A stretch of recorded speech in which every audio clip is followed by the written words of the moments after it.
Josh Allen is the greatest quarterback in the last 50 years. Now, a lot of you are going to hear that sentence and you're going to have some big feelings. And we're going to talk about those feelings today. Like and subscribe if you like what we're doing. Hi, I'm Nick. This is 10 Minutes with Nick. And let's get into it a little bit here about some of your guys' big feelings on the internet. Now, first and foremost, I'm being a little facetious. Most of everybody on the internet who I interact with on a semi-regular basis, I quite enjoy you. Even if I'm disagreeing with you, I quite enjoy you. You seem like interesting people. I'm sure you have very interesting lives to get back to. And then there's some of you who just need to learn to just use that little index finger of yours and just scroll right on by, because you have big feelings when you get told something you don't like. I don't agree with you that Brandon Cooks had the ball ripped away and it was an interception. I don't agree. I think it was a catch. I'm not the only one who thinks it was a catch. A.Q. Shipley on the Pat McAfee show believes it's a catch. Richard Sherman thought it was a catch.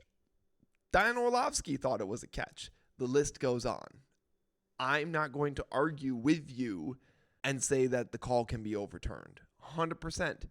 It's happened. It's done. It's in the past. I can't stop it. But everybody else is talking about it. Why can't I? If you don't like that I'm talking about it, take your index finger, reach to the bottom of the video, and scroll up.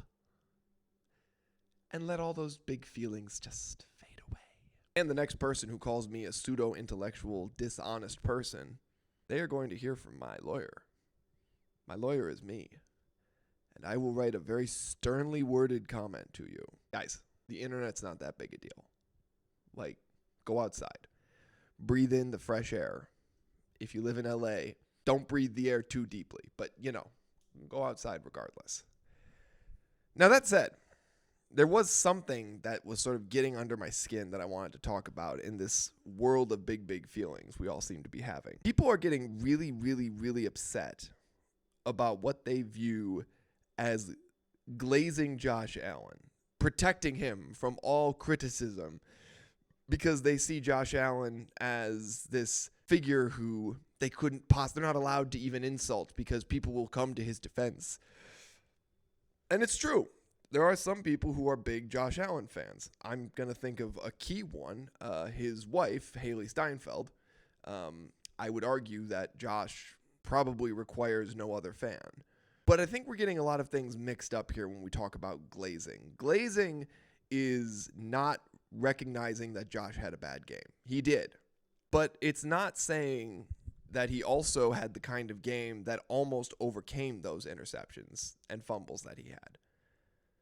Josh's bad game is a lot of quarterbacks' really good game because he's a really good quarterback. That's not glazing him. That's just analysis. It's not glazing him to say that, okay, what we thought was a really bad miss of Dawson Knox was him recognizing a defender rushing into his face, having to get flat-footed, having to throw off platform and around the guy to try and make the throw 30 yards downfield. Now, if you think you can make that throw, you have all the right in the world to, call Josh a bitch or whatever you want to call him. But analyzing that and finding out the reason why Josh missed is not the same as saying, oh, that's not Josh's fault. No, he missed. He missed on a throw he should have made. Like in the Eagles game, when they had the 2-point conversion to win, Khalil Shakir was wide open. He missed. He flat out missed. He makes that throw 9 times out of 10, but he missed in that game, and that's why they lost. Directly, he was the reason they lost. But directly, he was also the reason why they were there for the 2-point conversion. That's just analyzing the guy's game. That's not glazing the guy. Had a good conversation, couple Twitter comments back and forth with a guy named Marshall Muse 3 on Twitter. And it was actually a really good point that he brought up. So a guy named Nate _Tice, watched this back last night talking about the Josh Allen throw to Dawson Knox, and it wasn't as egregious of a miss as it looked on TV. Flat-footed, about 30 yards in the air with a rusher in his lap and another closing from behind. So what that does to a quarterback is that makes his internal clock shrink. He thought maybe he had 2 seconds. Nope, I got 1 second. I got to get this ball out. So he doesn't get all the drive he can get into it. He's flat-footed. He's not on his toes. And instead of being able to get his lower body in and really drive that ball, it's got to be all arm. And when it's all arm, that ball can do some crazy things to you. It's not a good reason to miss, but it is a reason. Marshall Muse 3 says, if Burrow misses this, he's getting roasted by everyone. Media goes out of their way to glaze Allen, LOL. Allen himself will tell you that's an awful miss. That's true. The media drives hate his way due to their glazing. He's a great player, but had a horrible game. That's all. I commented, looking back at a throw isn't glazing, it's actual analysis. Yes, Allen missed and he shouldn't have. But you can also look at the totality and see why he missed. Not excuse, but find a reason. That's not glazing. And Marshall Muse 3, credit to you, because you said, in a moment of self-reflection and humility, in fairness, I was probably harsh on Tice, because you are right, it's just analysis. This was more a general statement. You have folks like Greenberg on ESPN saying he's the best player of the last 50 years, even after that game. Marshall Muse, I appreciate your humility. I'm going to continue, though, to push back slightly on something you're saying. Josh had one bad game in the playoffs, and historically speaking, that's not been the case with Josh. That may be Josh's second bad game of the playoffs ever. Second. And this is where a Lamar Jackson fan is going to come crashing in. Oh, he's a wild card merchant. Lamar Jackson fans, you have a fantastic quarterback. Go be a fan of your quarterback. Leave Josh alone, Lamar Jackson fans. You guys are so very specific in coming after Josh. I don't know why. Lamar Jackson is a generational talent. He is fantastic. He's a 2-time MVP. You don't need to come after Josh Allen to make your points. Just make your points about your quarterback. And Josh Allen fans, same thing. Leave the Lamar Jackson guys alone. All right? They have a hard enough time being Baltimore Ravens fans and losing in the playoffs every year. Sorry, Ravens fans. That was mean. But I'm a football fan at the end of the day, and I have to throw shade. At the end of the day, we just need to have a little bit more awareness of what we're doing. Actual analysis is looking objectively at a game and understanding certain things. For example, understanding that a certain interception was actually a catch. I said I wasn't going to debate that, but I did. But I'll give you an example of actual analysis, objective analysis from my end. The 2 pass interference calls at the end of the game. I've said this in a previous video. They weren't bad calls because they couldn't have been called. There was contact. 100% there was contact. I agree with that. And you know what? If the refs had been calling those calls all game, I would be mad, but I probably wouldn't be like thumping the table mad.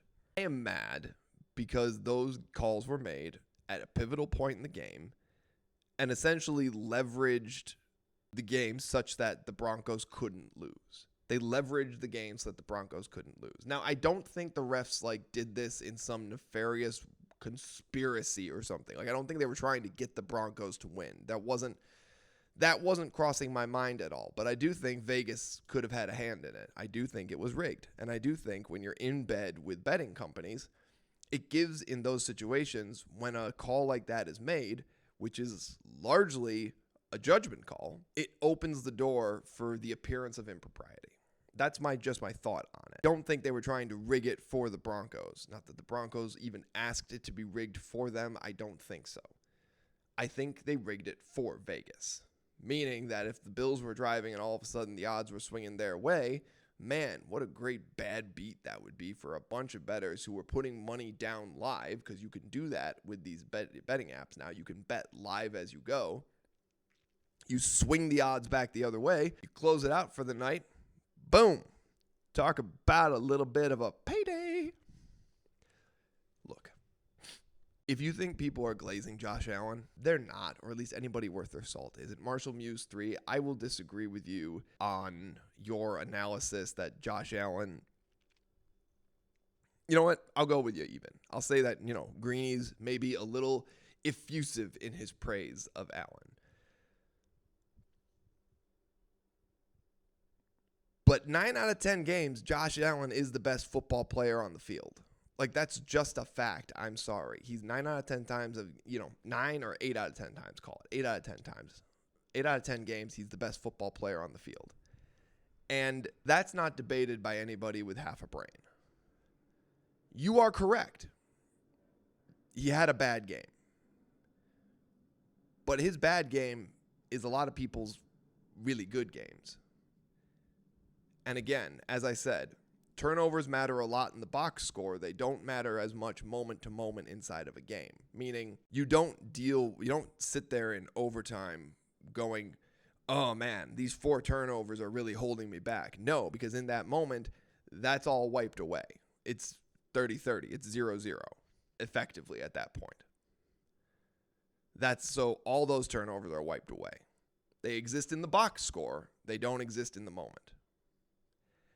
An actual analysis will tell you that, not glazing. Josh definitely has a lot from that game that he needs to learn from if he wants to get to the Super Bowl, ever. But you know what? The calls at the end of the game go a different way.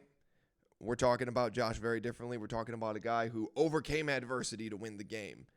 Don't ask me that. Ask Greg Cassell of NFL Films. That's my thought. Anyways, like and subscribe. Or don't. If you don't like listening to tall, good-looking men, don't like and subscribe. You can just say you're short. That's fine, too. I'm Nick. This is 10 Minutes with Nick. Have a great day.